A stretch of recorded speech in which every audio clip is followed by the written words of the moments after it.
ए सांग ढक्करा सांग कॉलेज पर आमर देखाई दीर्घ 20 वर्ष पर आमर देखाला। अच्छा आउ तो खबर कौन कह? मोल सब भल तोला भल झील बहुत चिंतार अच्छी बहुत आड़े खोजिली झील गोटे उपयुक्त बरटे पाऊनी। अनेल एटी मध्यस्थी केशव टोड़ू घर को 2 किलो आलू पटुओ 2टा प्रस्ताव बुद्धेवी। चुप कर मुझा झील ठुंडल पट्टावटी देखी तो का कुंडा फैक्ट्री मालिक अच्छी मासा को 50,000 टंका दरमा। अच्छा तू कहू माने से पुओटी भल होइतिबो से पुओटी किए? से कैंडिडेट तब मु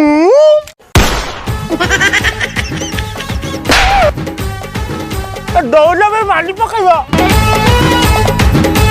छला गोटा दंता हाथी वाला दांत रखी ये पुणी मो झील को बाहा कहूँ ताप दक्षिणी बोदा को बाहा करदे मो लाभ अच्छी।